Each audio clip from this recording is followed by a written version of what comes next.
What's up everybody, I'm HoopsandHipHop, and boy oh boy did we get some news this morning. Unless you were still sleeping or unless you live under a rock, obviously we just barely got the reveal of the 8th generation of Pokemon for the Nintendo Switch in the form of Pokemon Sword and Pokemon Shield. In this video, I am going to be doing an in-depth analysis of the trailer and basically pointing out every significant detail that I found, maybe some that you didn't notice, and also giving you my first impressions of what these games look like, and basically just giving you my opinion of what we've seen so far. So without further ado, let's go ahead and get right into the trailer.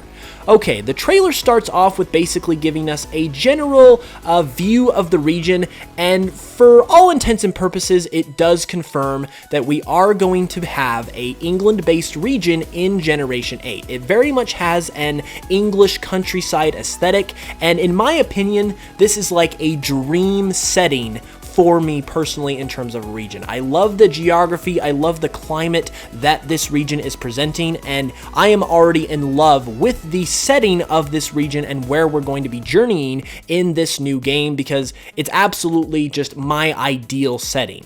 Moving on, we get a brief shot of a Fletchling weather vane, which obviously kind of shows somewhat of a connection to Kalos because Fletchling being a Kalos Pokemon, that it's something to take note of, especially if this is a UK region. It's obviously going to be another Europe-based region just like Kalos, so it will be interesting to see if there are any further connections to Kalos and this region, which we're going to get into later in terms of its name and what it could potentially mean going forward. But moving on throughout the trailer, we get another beautiful shot of kind of just like a scenic view. You've got the lush golden wheat fields, and we've obviously got a big building kind of in the center of town, which is obviously a gym. And they did confirm, Mr. Omori did say specifically that gyms were returning, so we can all basically take a sigh of relief and know that we're going to have the natural, traditional gym system in these games. And the interesting thing to note about this gym in particular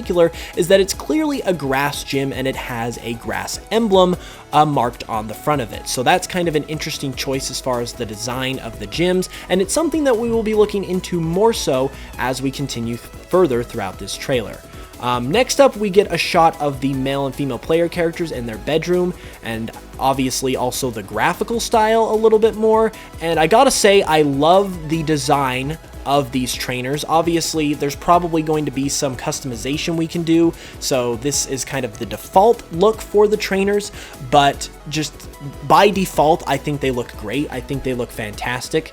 The female trainer also looks really good as well. And then we also see them kind of leaving their house, and I just gotta say, I can't get enough of this whole aesthetic. Like their house right here, and watching them kind of leave their house and walk down the steps, it honestly just looks like the Shire. It looks like they just came out of a hobbit hole and are basically venturing out into Middle Earth. Like, this is very much that type of feel in my opinion, and in my opinion, that is just like the dream region, the dream setting, the dream kind of geographical landscape, if you will, to venture through in a Pokemon game. So I am very, very excited about that. Next up, we get some basically shots of some various locations throughout the region. We can see a Pokemon battling pad or court, if you will, in one shot. Another very interesting thing that is worth noting is that as we go through these various shots, we see a forest, we see an urban area, which very kind of, I mean, I'm no Englishman, but it very kind of looks like it looks like London or some urban English area like that. By the way, if you couldn't tell, this video is unscripted. I'm just going off the seat of my pants, so hopefully that doesn't bother you too much. But yeah, so we basically get some various shots of various locations, and then we see the male trainer approaching the gym. And this is actually a key shot, even though we've already seen the gym, because we get a look at the male character's very square backpack, like what's going on there, but more importantly, we actually get a sense of the scale in this game, and this is something that should make people very, very excited, because we can clearly see that the gym is a huge building. It completely dwarfs the player, and even just this huge rock to the right of him also dwarfs him in size. So I think it's safe to say that these games are going to have a very good sense of scale, and they're going to be, the world itself is going to be very big and make you feel like you're more immersed in it because everything is more true to size than it has been traditionally in the Pokemon world over the past several games.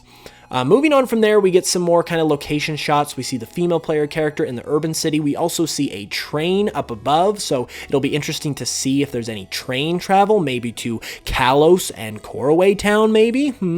That would be fun. We also see a mountain, like Mount Lanakila type location, which is very interesting. And then moving on from there, just more scenic locations. And then next up, the next very interesting shot we get is of the female trainer going through some grass. She's going through a patch of grass, and she's kind of crouching as if she's doing the whole Dex Nav situation and sneaking up on a Pokemon. And then we actually see her get into a wild encounter, and not only a wild encounter, but a random encounter. And due to the fact that we're specifically seeing a random encounter, and we're not seeing any kind of Pokemon in the overworld like we did in the initial Let's Go Pikachu and Eevee trailer, that pretty much confirms, at least to me for the most part, in all likelihood, that random encounters are back and we're not going to be getting Pokemon in the overworld in this game, which I gotta say is a big bummer. I don't really mind wild encounters, but at the same time, having wild Pokemon in the overworld was just the next natural step for the franchise. And even though I can kind of see their justification from Game Freak's point of view in that that's kind of Let's Go sort of thing, because Let's Go is a different type of Pokemon game and they want to do everything they can to kind of differentiate the two, like, I can see their reasoning, if that would be their reasoning, which I would assume that is the case, given that there's no Pokemon in the overworld in these games.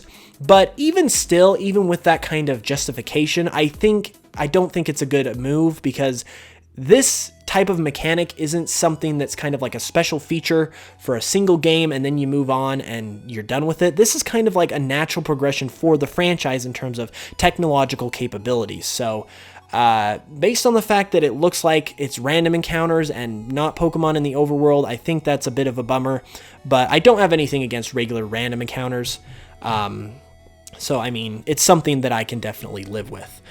Going forward, we also see a number of different battles take place, and the interesting thing about these battles is that we see a number of different Pokemon from a number of different regions. We see Cinccino, we see Pikachu, obviously, we see a Hoot, we see a Zweilous, we see a bunch of different Pokemon, and I think this confirms that this Pokemon game is going to have easily the biggest number of Pokemon that you can catch throughout your main journey in the regular Pokedex before you eventually unlock more Pokemon in the National Pokedex, which I think is also fantastic. I think that's one of the things that X and Y did really good, for instance, is that it had the largest regional Pokedex and really allowed you to just construct a number of different teams and basically gave you a number of different Pokemon that you could encounter and form your teams with, which was a really cool feature, so I'm looking forward to that. Then we get a encounter with the classic last trainer class, and this is yet another confirmation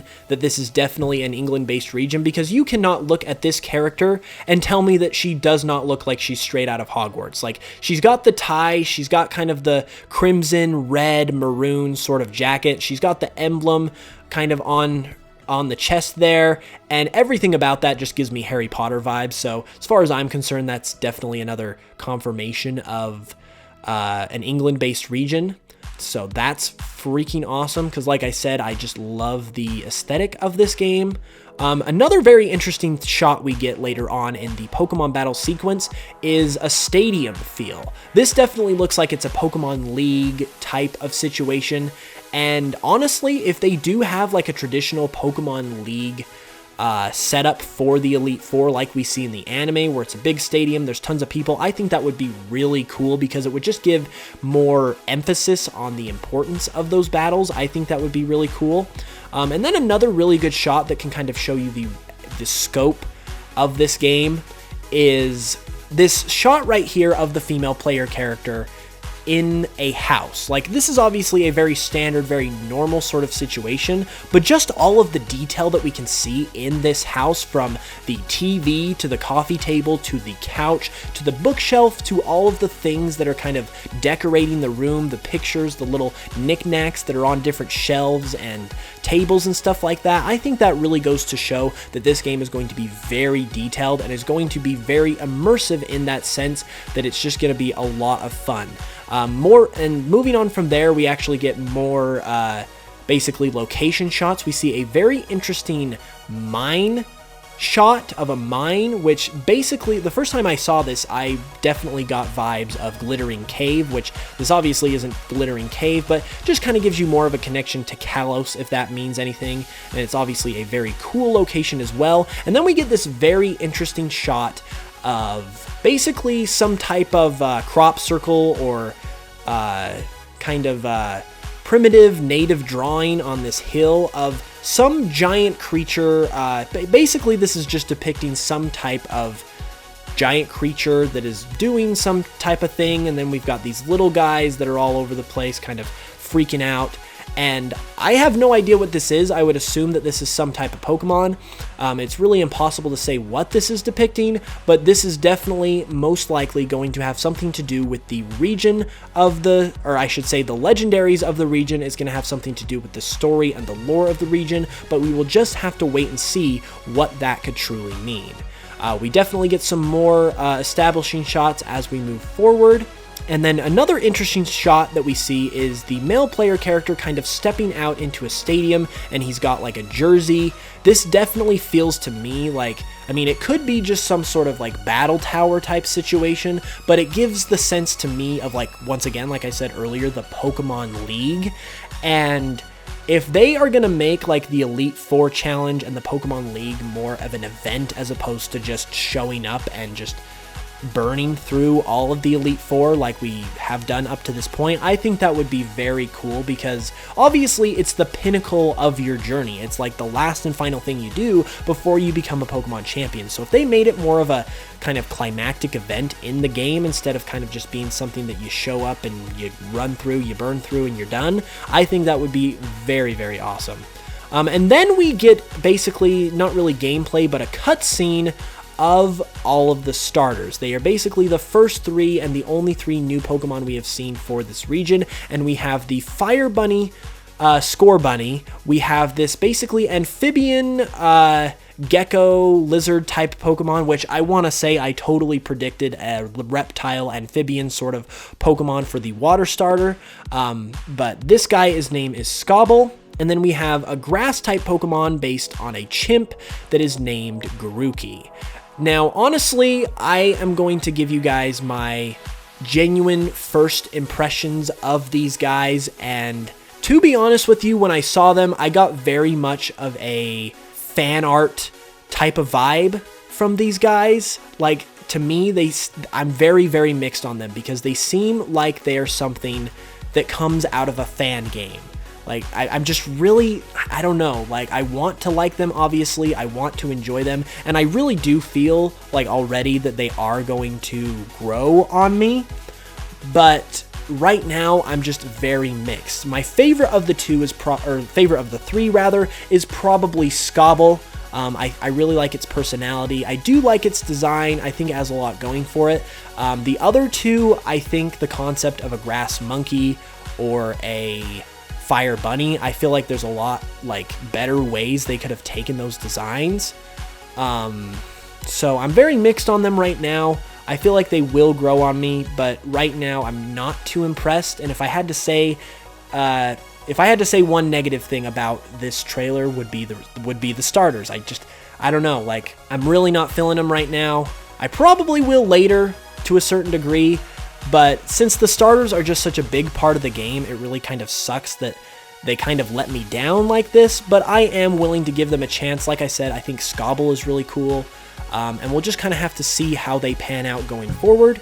But essentially, as far as the gameplay goes, that was the end of the trailer. There definitely were some other things to be seen, like they showed a in-depth map of the Galar region. That's the name of this region, Galar. And I feel like that comes from the word gallant or something like that, because we have the whole royal aesthetic. We have the whole naming of the games with sword and shield. I think if that came from the word gallant, that would make a lot of sense, but we'll just have to wait and see. As far as this map goes, it does offer a lot of detail, but I am going to save that for a video tomorrow that is most likely going to be an Easter eggs, secrets type of video, things you didn't notice, that sort of thing. So look forward to that tomorrow. As for this video, that's pretty much it. I really hope you guys enjoyed this analysis and first impressions. I've never have really done an analysis, so hopefully it wasn't too terrible. Hopefully I didn't kind of stumble over my words too much, and hopefully you guys enjoyed my impressions and my opinions. Overall, I am very excited. This region is honestly my dream region in terms of what it looks like, what it feels like. The starters, not so much, so I guess it's a bit of a balance there, but like I said, I'm sure I'll warm up to them at least a little bit. With all of that being said though, thank you guys so much for watching this video. If you enjoyed it, be sure to give it a like. Let me know down in the comments below all of your thoughts and opinions. Subscribe if you're new, because now that we are in new Pokemon game season, this channel is going to be a great place to follow for news, for information, for basically keeping up with everything that you're going to want to know over the course of this pre-release period.